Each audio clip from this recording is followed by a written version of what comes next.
With tax and convenience ഫീ 245 രൂപ വില വരുന്ന ടിക്കറ്റ് PVR പാസ്പോർട്ട് ഉപയോഗിച്ചപ്പോൾ 123 രൂപ വിത്ത് ടാക്സിനാണ് എനിക്ക് കിട്ടിയത്. ഫോറമോളുള്ള ഓഡി 5-ലായിരുന്നു റിഗ്രറ്റിംഗ് യു എന്നുള്ള ഈ സിനിമ പ്ലേ ചെയ്തിരുന്നത്. ഓഡി 5 ഒരു സ്കോപ്പ് റേഷ്യോ സ്ക്രീനാണ്. 2K ലേസർ പ്ലസ് 7.1 ആണ് ഇവിടുത്തെ സ്പെക്ക് വരുന്നത്. വലിയ പ്രതീക്ഷ ഒന്നുമില്ലാണ്ടാണ് ഈ സിനിമയ്ക്ക് കയറിയത്. PVR പാസ്പോർട്ട് ഉപയോഗിച്ചെടുത്ത ടിക്കറ്റാണ്, അതുകൊണ്ട് വലിയ കാശൊന്നുമില്ല. ബുക്ക് മൈ ഷോ നോക്കിയപ്പോൾ ഞാൻ കാണാത്ത സിനിമയായിട്ട് ഈ റിഗ്രറ്റിംഗ് യു മാത്രമേ ഉള്ളൂ. ഒന്ന് കണ്ടു നോക്കാമെന്നാണ് വിചാരിച്ചത്.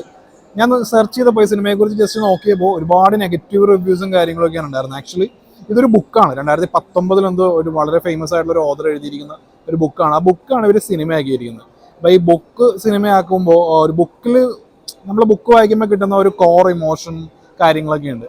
അതൊന്നും ഒരിക്കലും ഒരു സിനിമയ്ക്ക് തരാൻ പറ്റില്ല. അപ്പോൾ എപ്പോഴൊക്കെ ഒരു ബുക്ക് സിനിമ ആക്കിയിട്ടുണ്ടോ അപ്പോഴെല്ലാം നല്ല രീതിയിൽ നെഗറ്റീവ് റിവ്യൂസും എല്ലാം വന്നിട്ടുണ്ട്.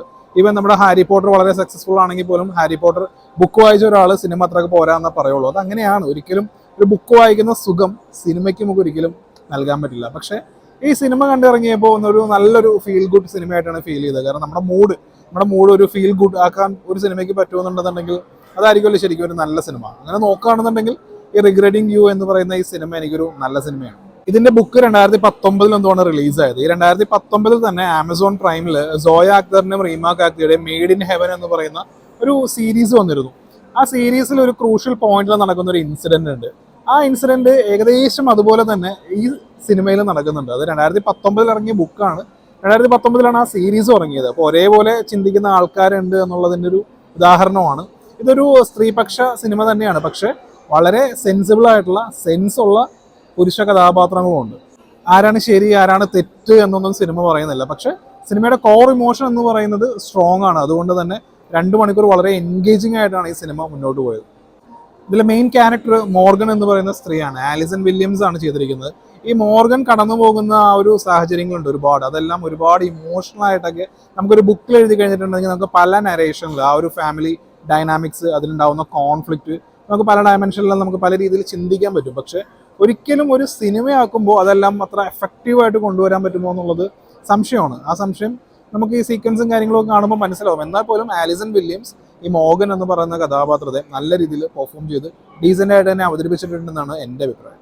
മകളായിട്ട് അഭിനയിച്ചിരിക്കുന്ന മെക്കന്ന ഗ്രേസ് ആണ്. ഈ പുള്ളിക്കാരത്തി കിട്ടിയിരിക്കുന്ന ഡയലോഗ്സ് എല്ലാം നല്ല പക്ക ചീസി ഡയലോഗ്സ് ആണ്. എനിക്ക് തോന്നുന്നു ഈ ഇപ്പോഴത്തെ ജനറേഷൻ്റെ ആ രീതിയിലുള്ള ഡയലോഗ്സോ കാര്യങ്ങളോ ഒന്നും ഈ സിനിമയിലോ ചിലപ്പോൾ ബുക്കിൽ പോലും ഉണ്ടാവില്ല. അതുകൊണ്ടായിരിക്കും അത് അങ്ങനെ തന്നെ സിനിമ ആയിരിക്കുന്നത്. അപ്പോൾ ആ ഡയലോഗ്സും കാര്യങ്ങളൊക്കെ അത്ര ചീസി ആണെങ്കിൽ പോലും ഈ പുള്ളിക്കാരിയുടെ പെർഫോമൻസ് നീറ്റാണ്. അതുകൊണ്ട് തന്നെ കണ്ടിരിക്കാൻ രസമാണ്. ഇപ്പോൾ അമ്മയും മകളും തമ്മിലുള്ള ഒരു കോമ്പിനേഷൻ സീൻസും കാര്യങ്ങളൊക്കെ ഉണ്ട്. അപ്പോൾ അതിനകത്തുള്ള ആ ഒരു ഇമോഷൻ വർക്ക് ആവുന്നുണ്ട്, അതിലെ കോമഡി വർക്ക് ആവുന്നുണ്ട്, അതിൻ്റെ ആ ഡ്രാമയും വർക്ക് ആവുന്നുണ്ട്. അതുകൊണ്ട് തന്നെ ഓക്കെ ആയിരുന്നു.